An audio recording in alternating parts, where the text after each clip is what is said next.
In your view, did the Hamas think through second and third order consequences of their attack on the 7th of October? Now, there are two theories. One is that the terrorist organization is just so focused on making the terror attack itself a success that they haven't spent much time thinking through what comes next. The other is, given the scale and the precision of the attack, the Hamas would have naturally thought this through, because these weren't terrorists planning the attack, they were military minds. So not just did they think through the attack itself, they also thought through their response. What's your view?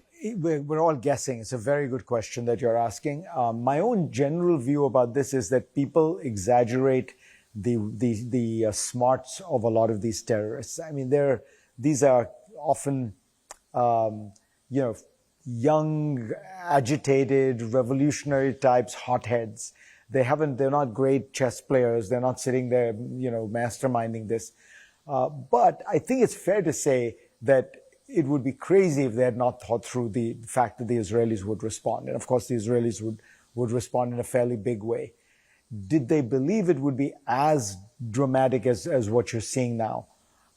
I doubt it. I think that the Israeli response has probably surprised them, just in terms of the size and scale of the aerial bombardment, the way in which they've mobilized. I mean, they've mobilized 400, 500,000. If you take the army plus the reserves, you've got a huge Israeli army there. So I don't know that they had thought through, what do we do if you have, thousands and thousands of bombs dropped on Gaza? What do we do if half the population has been evacuated out of northern Gaza? That's what they are facing now is probably the most significant military operation against a Palestinian group, since 1948, One of the big questions still is about whether this conflict escalates into a regional war, whether the Hezbollah gets involved, whether Syria gets involved. There have been some limited attacks, skirmishes on both sides. American assets also at least attempted to be targeted. Do you see this escalate, or do you think as the war wears on, the chances of escalation are coming down? I tend to think that the escalation is more likely to happen depending on what Israel does rather than the other way around. Because at the center of the question of escalation from the north is the issue of Iran. Hezbollah is an arm of Iran. Hamas has ties with Iran. I think sometimes people exaggerate them. There's no question that the Iranians give Hamas funding, but it's a more complicated relationship. For example, over Syria, Hamas and Iran broke because Iran was supporting Assad, and Hamas, being a radical Sunni fundamentalist organization, was actually supporting the Sunni jihadists who were fighting President Assad in Syria. So there are differences, but Hezbollah is basically an arm of Iran. My sense of Iranian strategy is that they have always been a little bit more under the radar. If you look at how Iran exerts influence in the Middle East, they don't go around, invading countries. What they do is they develop political groups and militias in Iraq. They develop political group and militia in Lebanon, Hezbollah. They support the Houthis in Yemen. They support the government of Assad. These are all essentially non-Sunni groups, right? The Alawites, the Houthis, the Hezbollah, the Shia. That's their mechanism. They're more kind of slow, organic, steady, infiltrating. It would be very uncharacteristic of them to go for a blitzkrieg where they launch, people keep saying Hezbollah has 150,000 rockets and they'll launch them all at Israel. It may do. Look, I may be wrong, but that would be certainly a break from the history. So my own sense is that the Iranians are watching. They're trying to see, what is the way they can at low cost gain maximum advantage here, and can they tie Israel down? Can they do more? Because if you notice the strikes from the north now are pinpricks. They're designed to distract Israel, to give it a little trouble, no more than that. But that could have an escalatory spiral of its own at any time. Because if the Israelis feel, jittery, and they feel like they need to eliminate that potential threat, and there's a massive Israeli strike on Hezbollah rocket launchers, could the Hezbollah then respond in kind. Yes, absolutely. But what I'm saying is a lot will depend on how Israel handles this.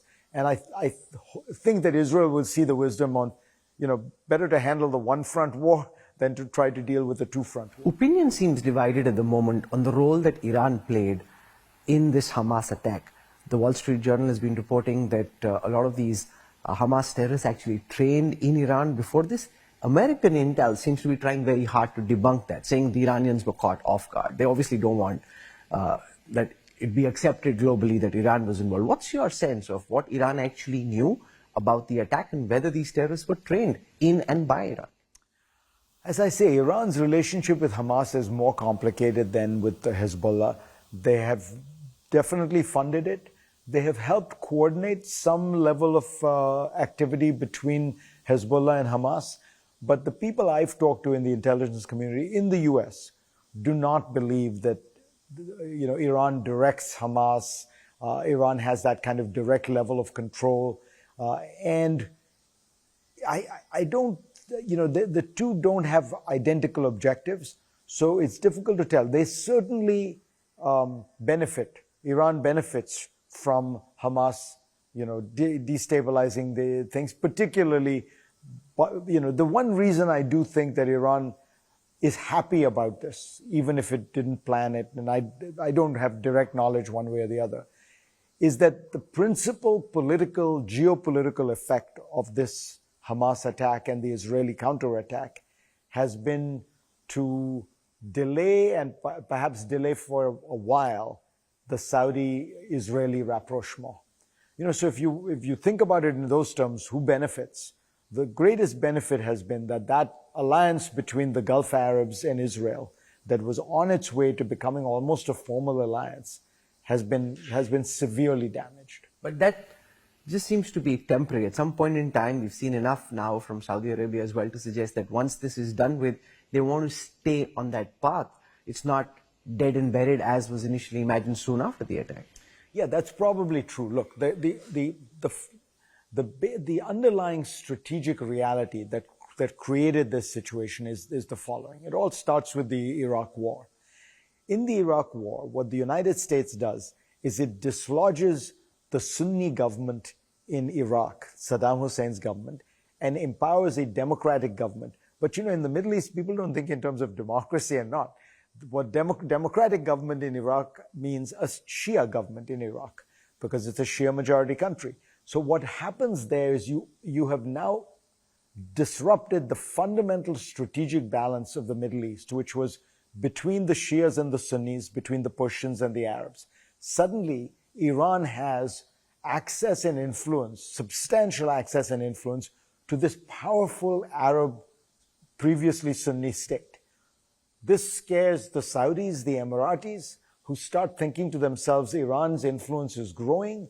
In the Yemen situation, it becomes even stronger. So now they start to say to themselves, we need to band together and we need to find common cause with Israel, which is the other great anti-Iranian power in the region.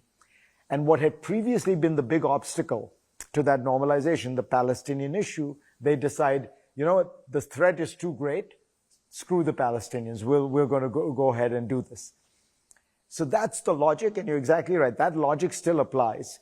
But what they are realizing, I think, is that the governments may think, screw the Palestinians. The people don't think that. And so all of a sudden, they're now on the back foot because they've realized that, they're beyond a point they cannot really screw the Palestinians. They can't ignore the issue. They will have to resolve that. They will not be able to just go back to, a year from now, the violence has died down, and they'll say, the Israelis will have to make some significant compromises on the Palestinian issue. This is, by the way, what the Biden administration was urging the Israelis to do anyway. Question is, will this government in Israel be willing to make any concessions on the Palestinian issue? Do you think the attack and what's following after that makes the possibility of a two-state solution more real? It was kind of dying and being buried by the Netanyahu government. Do you think now that it's more alive in the global conscience, it just makes it imperative that there be some kind of ceasefire at some time and there be some kind of resolution? Look, it'll take a while because I think people need to understand, particularly outside Israel, this really was Israel's 9/11. It's probably even more dramatic in a sense because, in percentage of the population, it's like 30 or so 30,000 Americans dying. Israel also has these memories of the Holocaust and things like that. So this is a very charged moment in Israel. They want revenge and they want to show the Palestinians, Hamas in particular, you can never do this to us again. But when that dies down, I do think it has made everybody in the world, and I think including Israel, realize you can't just sweep this under the rug. There are 5.5 million Palestinians living in territory controlled by Israel.